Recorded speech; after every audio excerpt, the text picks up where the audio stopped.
A senior United Nations official said yesterday she would raise the issue of persecution of Myanmar's Rohingya minority, especially UAL violence and torture, with the International Criminal Court (ICC). Pramila Patten, special representative of the Secretary-General on Sexual Violence in Conflict, also said around $10 Minnesota is needed immediately to deliver specialist services for survivors of gender-based violence.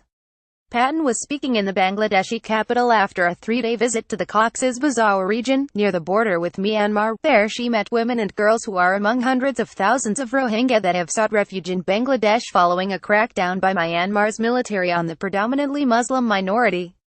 When I return to New York, I will brief and raise the issue with the prosecutor and president of the ICC whether Myanmar's military can be held responsible for these atrocities, Patten said after visiting several camps. Sexual violence is being commanded, orchestrated and perpetrated by the armed forces of Myanmar, otherwise known as the Tatmadaw.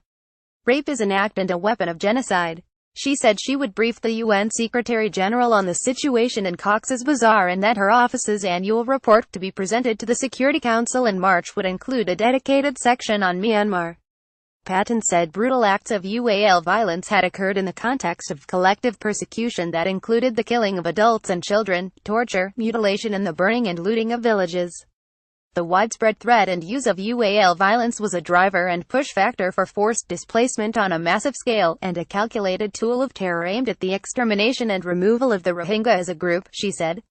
The forms of UAL violence we consistently heard about from survivors include gang rape by multiple soldiers, forced public nudity and humiliation, and UAL slavery in military captivity. One survivor was in captivity for 45 days by the Myanmar army. Patten said that since the first mass influx of refugees into Bangladesh in August, gender-based violence specialists had delivered services to 1,644 survivors of UAL and gender-based violence, although this is only the tip of the iceberg. We need funding for this humanitarian crisis from the international donor community.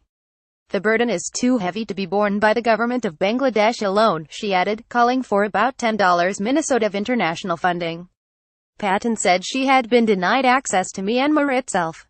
Myanmar warned on Wednesday that a scolding delivered by the UN Security Council could seriously harm its talks with Bangladesh over repatriating more than 600,000 Rohingya. The United Nations has denounced the violence during the past 10 weeks as a classic example of ethnic cleansing to drive the Rohingya Muslims out of Buddhist-majority Myanmar.